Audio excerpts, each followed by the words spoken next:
Às vezes falamos um pouco aéreamente, não é? O pensamento para cá, para lá, para o lado, para a esquerda, para a direita, não é?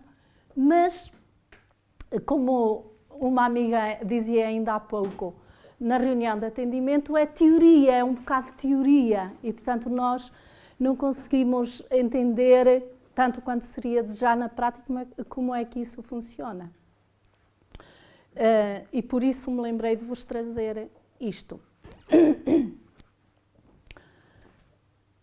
Nós sabemos que somos seres pensantes, toda a gente, portanto, a grande mola propulsora de toda a nossa vida é o pensamento. Se hipoteticamente nós não tivéssemos pensamento, pura e simplesmente não existíamos. Não sei se alguém tem noção disto, desta afirmação. Não era possível existirmos sem isso. Porquê? Porque o pensamento é a fonte, é a origem, através da qual tudo se desenvolve. Por exemplo, nós somos seres pensantes, temos pensamentos, ininterruptamente, já agora dizer, ininterruptamente nós pensamos, mesmo quando dormimos, e aí com mais velocidade ainda. E, portanto,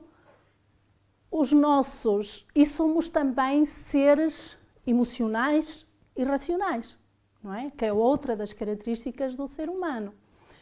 A dificuldade aqui, para sermos verdadeiramente equilibrados, é conseguirmos conciliar devidamente a emoção com a razão. Penso que ninguém consegue fazer isso em momentos cruciais da nossa vida, não é? Momentos muito importantes, ou é a emoção que vem ao de cima e a gente perde um bocado a razão, não digo totalmente, ou vice-versa.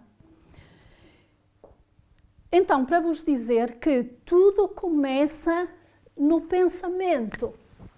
É a fonte, é a origem, o pensamento. A seguir ao pensamento,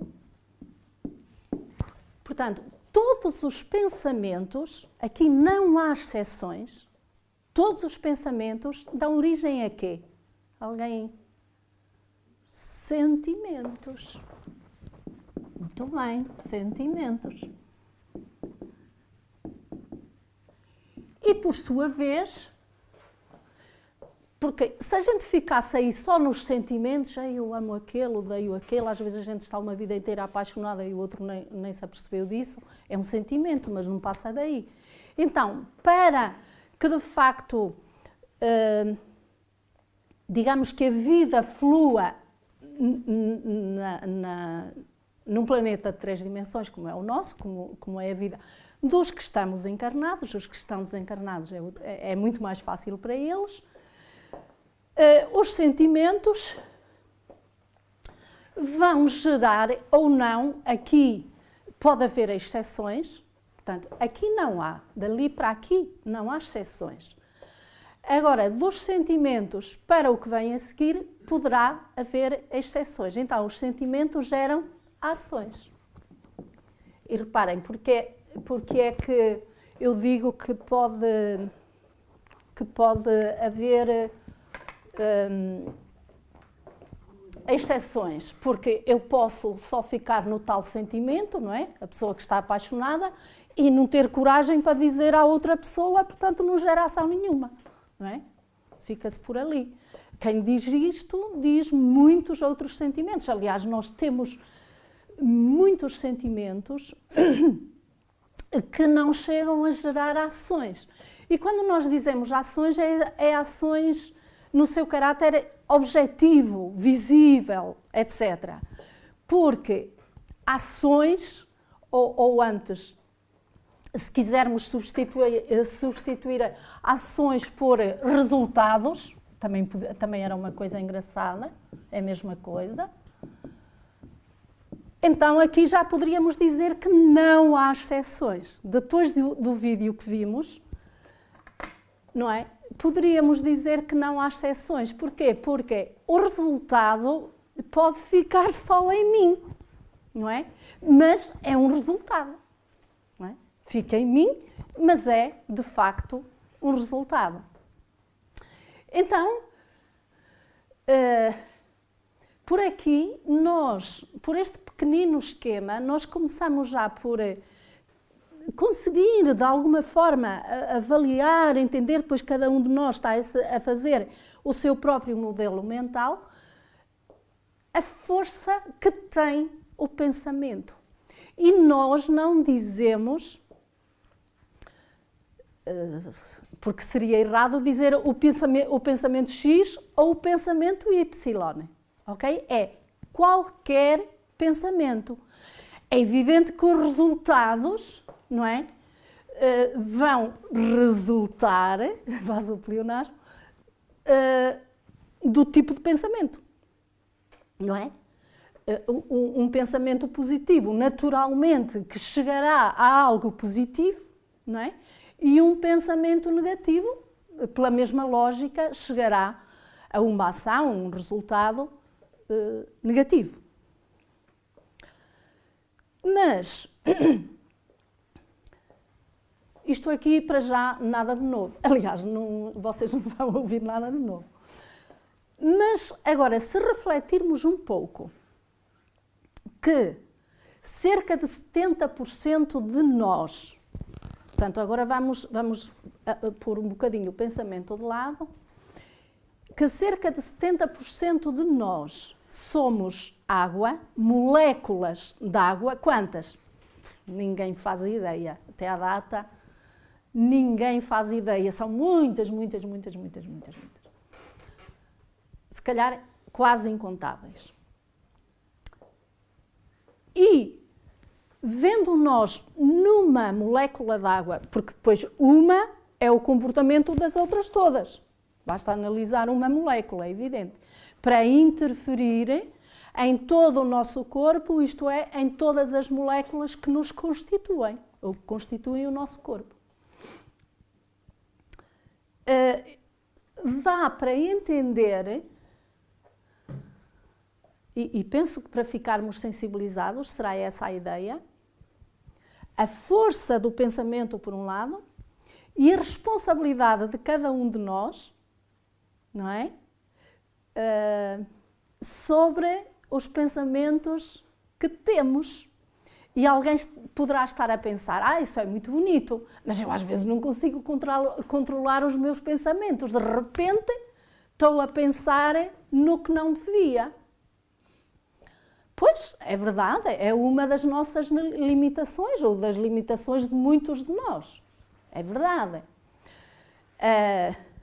Mas isto é um pouco também, sei lá, salvas as devidas distâncias, e para dizer que tudo é possível, eu não imagino Jesus a não ter pensamentos bons, sinceramente. Se calhar teve alguns menos bons, mas eu não consigo imaginá-lo. Então significa isto que esse também é um caminho que nós podemos iniciar a trilhar, com alguma dificuldade, naturalmente, mas que, quanto mais avançamos nesse caminho, isto é, dos bons pensamentos, menos surpreendidos ficamos com os pensamentos que não queremos, que queremos rejeitar. Porquê?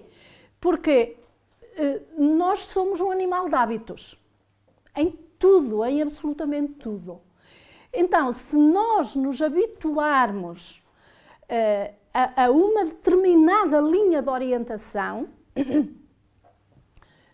é essa linha de orientação que normalmente seguimos. Podemos nos desviar, eventualmente, em alguns lapsos de tempo, mas quase de imediato retomamos a nossa linha de orientação. E então, as moléculas que entretanto formamos não serão suficientes, visto que foi durante muito pouco tempo, não serão suficientes para desorganizar o nosso organismo, provocando doenças. Não é? que poderíamos computar ou continuar aqui neste esquemazinho. As doenças têm origem, como tudo, no nosso pensamento. Todas, aqui sem exceção. Mas a gripe não, a gripe é uma doença exógena, é uma doença que vem de fora, os vírus andam por aí, etc. Pois, mas quando nós estamos lá nas alturas, os vírus não nos conseguem chegar. É por isso que há muita gente que tem não sei quantas gripes, não é? E há outras pessoas que nunca tiveram gripes. Portanto, essa é a grande diferença. Portanto, tudo tem que ver com isso. Mas eu conheço pessoas que são mazinhas e nunca tiveram gripes. Alto lá, já estamos a entrar num campo de avaliação muito íntimo e muito subjetivo, porque ninguém conhece ninguém. Nem nós mesmos, muitas vezes. Então o quê? O que é que eu estava a dizer antes disso? Ninguém sabe, ninguém está com atenção. Os nossos pensamentos influenciarem nas... Ai, quanto vale o Henrique, meu Deus. Então é isso. Mas há também uma boa notícia, quer dizer, eu estou para aqui a traçar a coisa assim um bocado para baixo. E o Espiritismo é tudo menos isso. O Espiritismo é libertador, é de confiança, é de ânimo, é de esperança, não é? Em todos nós, vós sois deuses, disse Jesus. Então, se repensarmos no videozito que vimos, o que é que nós verificamos? Que as moléculas do nosso corpo, a molécula d'água, reage quase de imediato ao alimento que nós lhes damos. Isto é, imaginem que eu até estou com pensamentos muito positivos, muito bons, mas de repente, sem conseguir controlar, enfim, descambo, não é?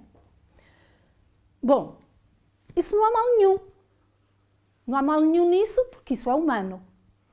Agora, o mal será eu ficar ali no bem bom do descambado. Isto é, ok, pois, ela é tão chata, olha, sabes, encontrei há dias e tal, e não sei o quê, e está-se ali 1 hora ou 2, ou o tempo não sei o quê, a falar, a ter esses pensamentos e sentimentos menos positivos. Aí é que já devemos ter cuidado. E só não tem cuidado quem não quiser, quem não estiver atento, não é? Porque de repente posso lembrar-me de alguém e apetecer-me falar mal dela e tal, e não sei o que, não sei o que mais. Mas, se estiver atenta e se recordar este vídeo, vai assim, ei, alto lá, o meu caminho não é por aí, estou a desviar-me do caminho. E reparem, é aqui que a filosofia, o espiritismo, na sua parte ético-moral também entra, não é? Nessa atenção. Eu costumo dizer que não há pessoas más, e não há. No meu ponto de vista, não há. Há pessoas desatentas. E as pessoas desatentas, nessas alturas em que estão desatentas, o que é que acontece? Fazem asneiras, não é? Só isso, nada mais. Então, só para concluir, quando nós nos desviamos do caminho, não há mal nenhum. O mal que poderá haver é se estamos muito tempo desviados. Porquê? Porque aí as moléculas de água ficam ali todas baralhadas, todas tontas, todas coitadinhas e se calhar já deixam algum vestígio no nosso organismo. Mas se for só... Bem, com esta força toda não. Se for só um bocadinho, certamente que elas se recompõem, não é? Porque ao som de uma oração, ela fica ali toda bonita, parece uma pérola, não é? E depois, logo a seguir, imaginem, logo a seguir, ao som de uma ameaça de morte, por exemplo, fica completamente desestruturada, não é? Mas se logo a seguir fizer outra vez uma oração, de alguma forma uma anula a outra. Estão a ver? Então, nós temos muitos pensamentos. Quantos? Não sabemos. Quanto tipo de pensamentos também não sabemos. Ninguém sabe. Cada cabeça, cada sentença. Mas temos pensamentos que são comuns a quase todos nós. Pensamentos positivos, que é muito bom, que são comuns, e pensamentos negativos que nos dão cabo da vida. Não é? E então, eu pensei falar sobre dois, porque só temos 1 hora aqui para estarmos juntos, sobre 2 pensamentos que, segundo aquilo que eu acho, segundo a minha opinião, são aqueles que mais moça, perdoe a expressão, fazem em nós. Então, selecionei em primeiro lugar o medo. O medo. Há pessoas que dizem, eu não tenho medo. Não. Por exemplo, eu digo isso, eu não tenho medo, eu prefiro andar de noite do que de dia, seja meia-noite, seja 2 da manhã e tal. É verdade. Mas não há ninguém que não tenha um medo, que não tenha medo, seja do que for, ou não especificar até, mas em dado momento teve medo, não é? Eu ando aí de noite, que maravilha, não sei o quê, mas se de repente alguém vier ter comigo com uma pistola ou com uma faca, aí eu tenho medo, não é verdade? Pronto. Mas também há pessoas que têm medo de uma forma abstrata, não é? Aí é já uma patologia, digamos assim, não é? De uma forma abstrata.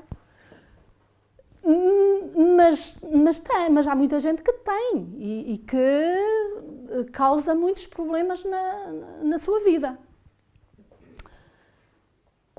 Então, como resolver esta questão, visto que o medo não nos interessa? O medo pode ser comparado, em termos de reação no nosso organismo, pode ser comparado à tal molécula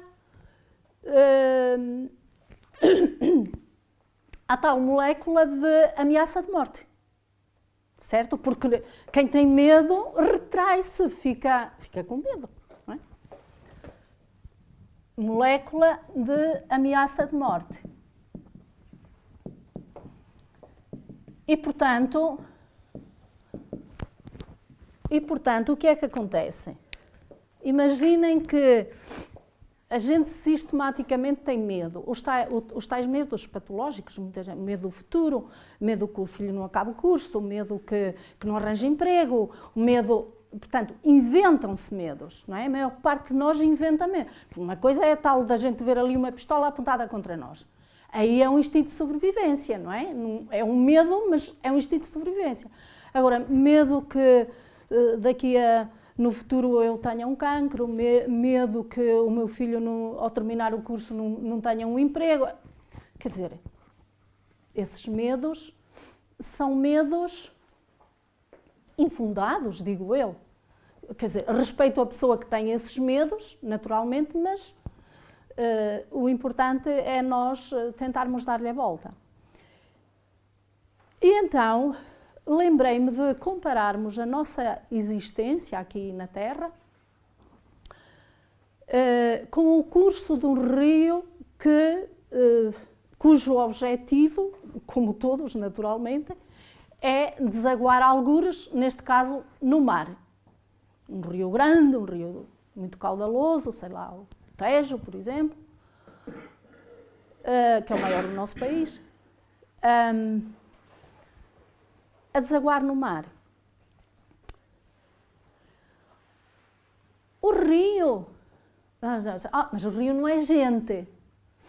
Pois não é gente, mas é até é um ser inorgânico. É água. Pois é água. É água. E nós estamos a ver o que é a água. Portanto, nós podemos dizer... Eu não sei se vou dizer uma asneira, mas se disser não interessa muito.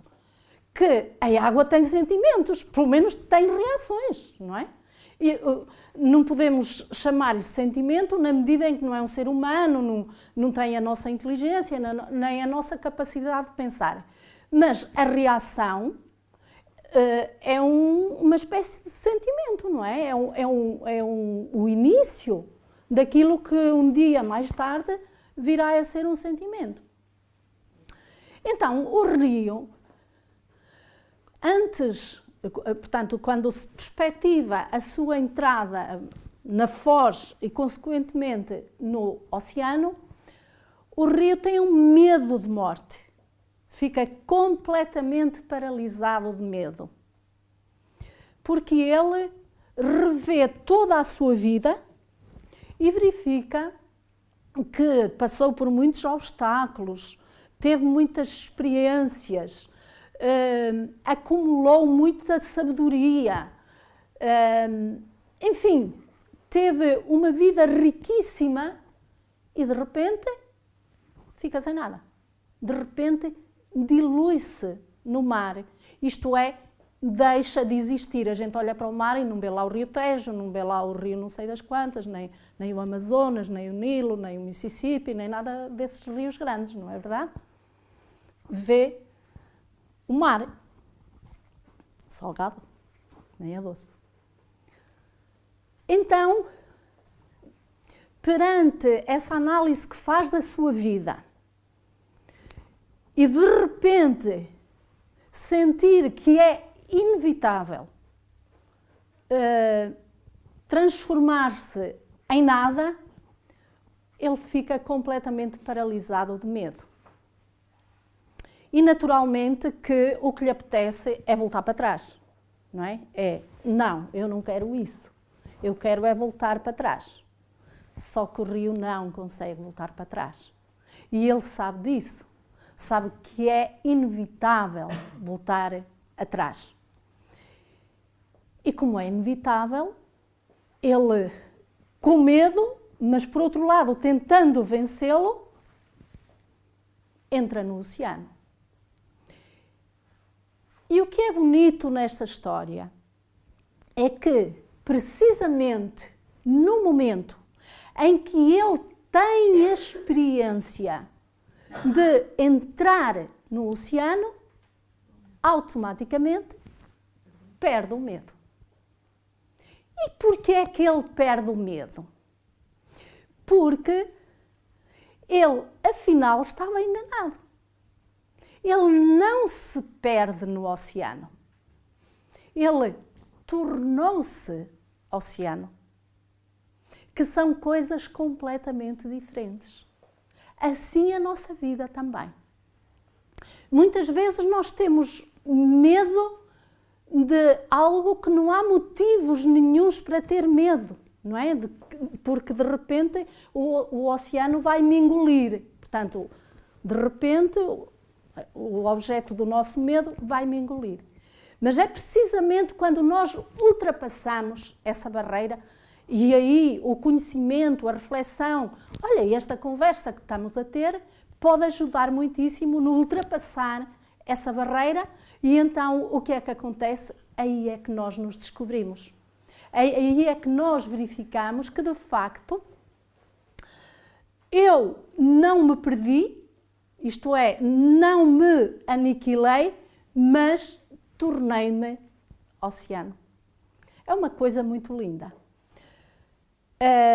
E mais linda ainda, se nós, não sei se alguém sabe, mas a vida de um rio, a existência de um rio, é por isso que eu gosto muito de relacionar connosco, porque tem imensos pontos de ligação. Passa pelas mesmas fases que nós passamos, também durante uma existência. Então, a primeira fase, qual é? Qual é a nossa primeira fase? Crianças, não é? Crianças. E então, o rio passa por essa fase primeira, em que ele é doido, é selvagem, não tem medo, para a frente é que é caminho, etc. Portanto, isto logo a seguir à nascente. A seguir a essa primeira fase vem a segunda, que será a fase da juventude. E na juventude, o rio procura acalmar, de alguma forma, procura ganhar o seu próprio terreno, não é? O seu próprio leito, para que, a partir daí, possam fluir afluentes. Conosco é a mesma coisa. Aqui os afluentes podem ser os filhos ou pode ser outros objetivos de vida. A seguir à juventude vem a maturidade, a madureza, a maturidade. E então o rio, sim, nessa fase, ele atinge o seu máximo. O seu leito está perfeitamente definido. Não há ali margens que não sejam controladas, está tudo devidamente definido. Conosco é a mesma coisa, não é? Na maturidade, uma pessoa madura, considera-se uma pessoa madura quando de facto sabe o que quer na vida, em que tem uma vida equilibrada, em que de facto não há grandes surpresas. A seguir à maturidade vem necessariamente a velhice. E aí, o rio, nessa fase da velhice, o rio perde parte da sua pujança, da sua vitalidade, digamos assim. Fica mais vagaroso, anda mais devagar. Mas, passado algum tempo, e devido... vocês podem pensar assim, olha, aquela está a falar como espírita. O engraçado é que eu vou dizer-vos onde é que eu li isto. Ok? Que não foi em nenhum livro espírita. Mas parece. Foi, quem quiser que vá confirmar, foi na Enciclopédia Portuguesa Brasileira. O que eu achei imensa piada. Bom, mas dizia eu, está por ali, assim, durante algum tempo, mas de repente, devido a fatores externos, de clima, de quaisquer outros fatores da natureza, ele como que readquire a sua pujança e é como se de facto voltasse ao início, a ser de facto um rio capaz de passar por essas fases novamente. Portanto, é como se as fases estivessem sucessivamente em movimento. Portanto, não há aqui um aniquilamento, não é? Chegamos à fase da velhice, perde parte da sua vitalidade e tal, pronto, e depois coitado do rio, não. Mas não, de repente acontece qualquer coisa natural, isto é, de Deus, das leis naturais que nos regem, que regem tudo o que existe, e aí está ele novamente a renascer, que é muito interessante, é muito bonito. Eu acho mesmo muito bonito. Então, reparem, será que, de uma forma geral, sem entrarmos em pormenores, a partir deste nosso raciocínio, vocês estão caladinhos, quem cala consente, portanto, parte do princípio que concordam com aquilo que eu estou a dizer, haverá motivos para termos medo, ainda mais com o suporte filosófico que nós temos da ciência espírita, que nos explica muitíssimo bem tudo isto que eu disse e muito mais, muito mais. Então, eu faço a pergunta, haverá, eu não estou a dizer que ninguém mais vai ter medo, mas estamos a racionalizar o medo. Haverá então motivos para nós termos medo?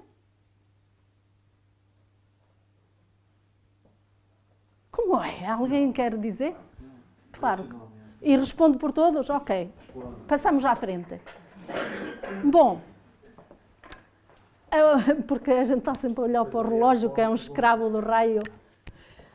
O outro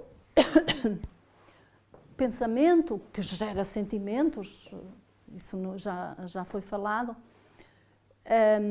que selecionei. Tu és bruxa, rapariga. Eu não te disse. Pronto, mas foi mesmo a culpa.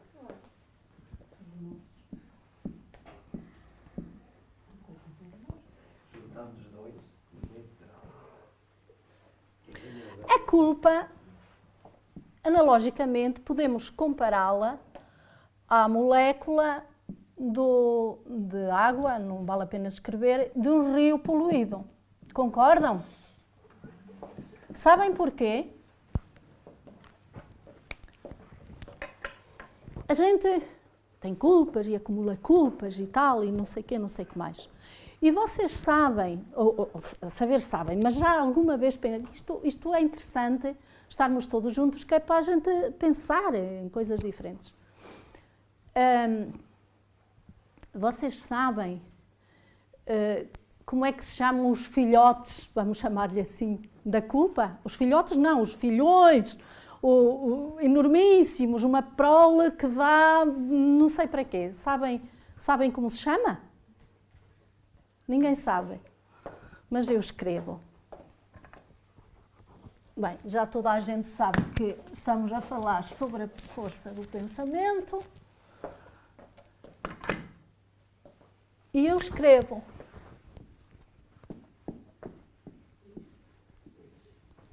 Concordam? A gente pode dizer assim, eu tenho tanto lixo em mim. E a gente para-se ali no lixo. Isto é, pronto, acabou, olha, é lixo. Mas será que nós conseguimos fazer um auto-reverse, não é? Andar para trás e saber o que é que originou o lixo? O lixo é uma consequência, não é uma causa. A causa verdadeira é a culpa. E a culpa, tal como o medo, ou mais do que o medo, corrói as fibras do nosso corpo, corrói as fibras do nosso perispírito, corrói a nossa alma, isto é, corrói-nos completamente. Que coisa bonita que eu estou a dizer. Eu estou a proteger as minhas moléculas de água, senão Muito bem, muito bem. Mas muitas vezes isto é importante para nós sentirmos na pele, não é? Na pele, salvo seja, Deus queira que nunca nos desequilibremos, mas para sentirmos bem com força quais são os resultados disto, que é que isto nos conduz, não é? E de facto é assim. Só que nós, enquanto acumulamos culpa, claro, somos uns desgraçados, somos uns infelizes, somos uns coitadinhos, mas chegamos a uma determinada altura, a gente vem aqui à associação e fala sobre a culpa e tal, e não sei o quê, e pensamos que a culpa foi ultrapassada. Só que pensamos, na verdade não foi, porque nós sentimos lixo dentro de nós. E não sabemos como tirá-lo.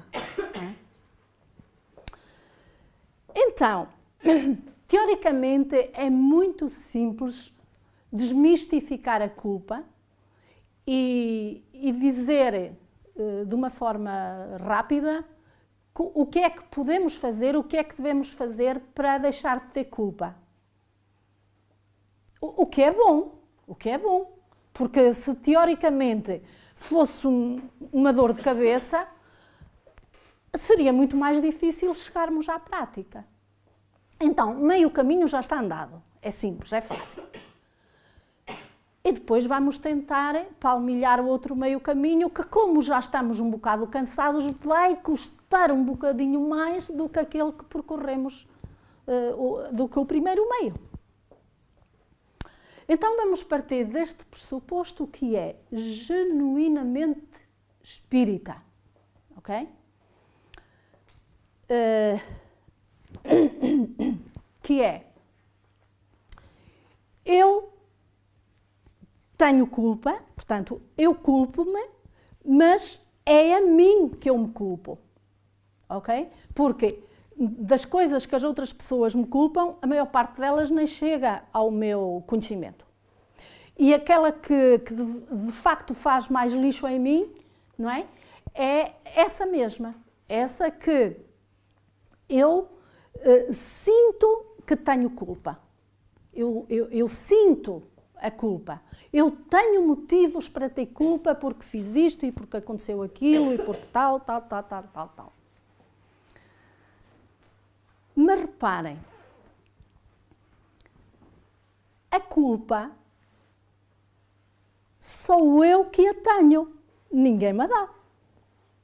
Sou eu que a adquiro, certo? Mesmo que alguém me diga, tu és culpado, nós sabemos que essa culpa vai cair em nós e se calhar ainda é pior do que a outra culpa, porque se juntam duas coisas, enfim. Então, sou eu que me sinto culpado. Portanto, isto é, sou eu que me culpo a mim mesma. A culpa nasce em mim. Não a comprei, ninguém me emprestou, não a achei aí em lado nenhum. Fui eu que a criei. Então, se fui eu que a criei, vou ter de ser eu que a descriei. Arranjei aqui um neologismo. Portanto, vou ter de fazer o caminho contrário. E como? Portanto, reparem, primeira grande ideia.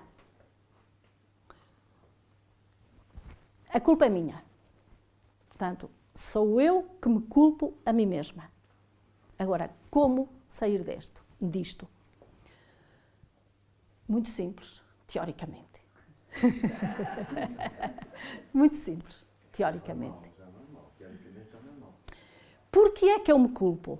Porque fiz asneiras, porque cometi erros, porque fiz coisas mal feitas. Ok? É por isso, não é por nada mais. Então, bem, a parte racional da culpa, ok?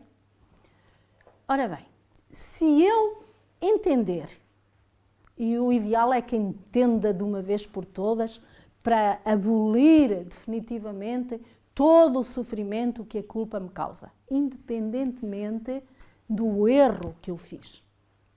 Porque a culpa, para mim, é tudo farinha do mesmo saco. E não digo, este é mais culpado, isso é lá para os tribunais, não é? Este é mais culpado, este tem mais culpa, aquele tem menos, aquele tem...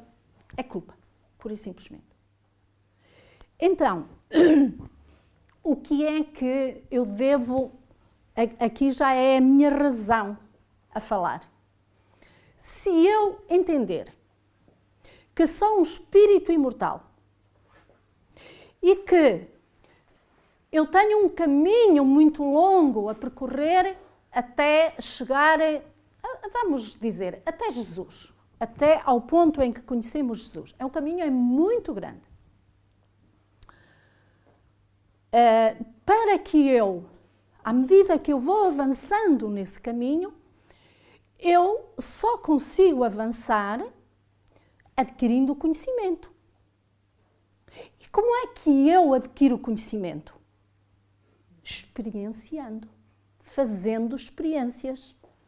E que tipo de experiências? Experiências boas, na nossa visão, na nossa perspectiva.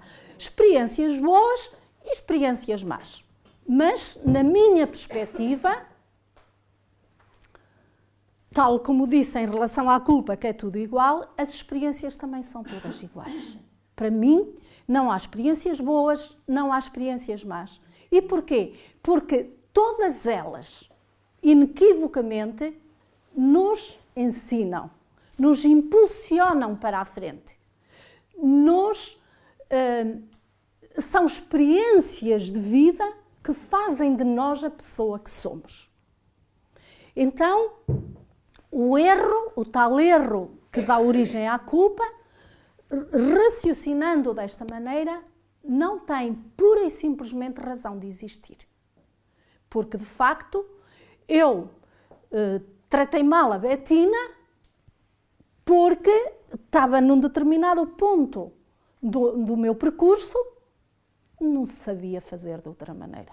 Não consegui fazer de outra maneira. Mas essa experiência ficou gravada em mim, porque eu sou um espírito imortal. E quanto mais não seja no meu inconsciente. E na próxima vez que encontre a Betina ou o Sacramento, o que é que vai acontecer?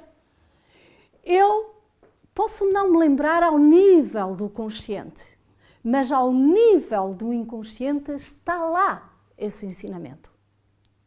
E é assim que eu vou percorrendo o meu caminho. Porque foi uma coisa que me doeu e eu aprendi com essa dor. Dor no sentido positivo, porque aprendi.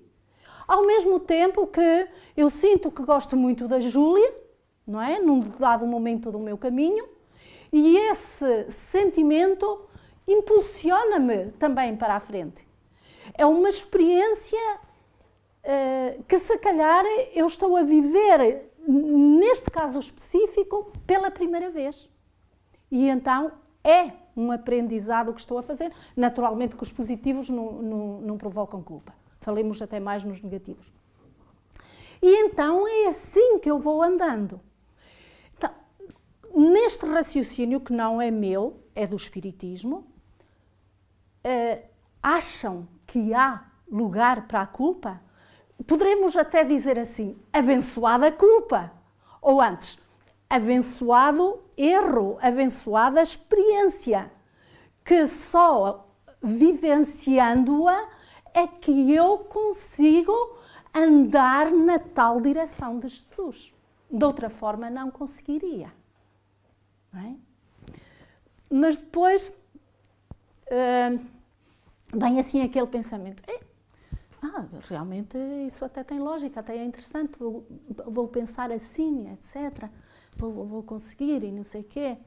Mas de repente a gente tem arquivos de culpa, ou tem coisas, não é? Acontecimentos que geraram culpa desde que nascemos, ou desde outras encarnações, mas falemos nesta, que já é suficiente, que geraram culpa. Mas aí nós podemos raciocinar ainda melhor, na minha opinião, que é a minha religião, não interessa qual, elas são muito idênticas todas, diz-me que